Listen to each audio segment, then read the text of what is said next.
എല്ലാവർക്കും ഒരു പ്രയാസം പോലെ ഇത് കാണുമ്പോഴാണ് സംശയം കൂടുന്നത്. ഇനി അവിടെ എന്തൊക്കെ സംഭവിക്കുന്ന ദൈവത്തിനെ അറിയൂ. മോഹിനിക്കൊപ്പം കണ്ണനും അങ്ങോട്ട് വരുന്നുള്ളൂ. ഹലോ, അങ്ങനെ നമ്മുടെ മഹാലക്ഷ്മിയിൽ നമ്മുടെ ആ ചടങ്ങൊക്കെ കഴിഞ്ഞ് മഹാലക്ഷ്മി അമ്മ തിരികെ വീട്ടിലേക്ക് കൊണ്ടുപോകാൻ നോക്കുവാണ്. അപ്പോഴത്തേക്കും നമ്മുടെ മഹാലക്ഷ്മിയുടെ മുഖത്ത് ഭയങ്കര സങ്കടവും ടെൻഷനും കാര്യങ്ങളൊക്കെ. അതപ്പം നമ്മുടെ കണ്ണൻ പറയുന്നുണ്ട്, നിങ്ങളുടെ ഈ ഒരു പേടിച്ച മുഖം കാണുമ്പോഴാണ് എനിക്ക് എന്തൊക്കെയോ സംശയങ്ങൾ തോന്നുന്നത് എന്ന് പറയുക കേട്ടോ. നമ്മുടെ മഹാലക്ഷ്മിയുടെ അമ്മയുടെയും ആ ഒരു സങ്കടത്തിന് പിന്നിലെ കാരണം വേറൊന്നുമല്ല, കണ്ണനും കൂടെ ഇവർക്കൊപ്പം വീട്ടിലേക്ക് ചെല്ലുകയാണ്. അവിടെ ചെല്ലുമ്പോൾ പ്രതാപൻ എന്തെങ്കിലുമൊക്കെ വിളിച്ചു പോകുമോ എന്നുള്ളതാണ് ഇവരുടെ പേടി. അപ്പുറത്ത് കരുണയും ആ ഒരു പേടി പറയുന്നുണ്ട്. നമ്മുടെ മഹാലക്ഷ്മിനോടോ അമ്മയോടോ ആരോടൊക്കെയോ പറയുന്നുണ്ട്, ഇനി അവിടെ ചെല്ലുമ്പോൾ എന്തൊക്കെ സംഭവിക്കാവോ എന്ന് പറയുന്നുണ്ട്. ഇനി ഉണ്ണിനോടാണോ എന്ന് അറിയില്ല കേട്ടോ.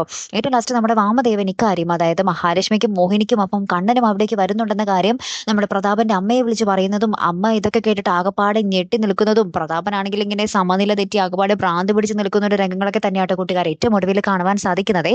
അപ്പൊ നമ്മുടെ കണ്ണൻ ഇവർക്കൊപ്പം പോകുന്നു, കണ്ണന് നമ്മുടെ മഹാലക്ഷ്മി കാണുമ്പോൾ എന്തൊക്കെയോ സംശയങ്ങൾ തോന്നുന്നുണ്ടെന്നൊക്കെ പറയുമ്പോൾ നമ്മുടെ അനന്തവും ലേഖയും അവരും ഭയങ്കരമായിട്ട് സങ്കടപ്പെട്ടൊക്കെ നിൽക്കുന്നുണ്ട് കേട്ടോ. ഇനി എന്തൊക്കെ പൊട്ടിത്തെറി ഉണ്ടാകും എന്നുള്ളത് ഭയങ്കര പ്രവചനാതീതമാണേ. കാത്തിരിക്കാട്ടോ. അടുത്തൊരു വീഡിയോയുമായി വരുന്നത് വരയ്ക്കും ഗുഡ് ബൈ.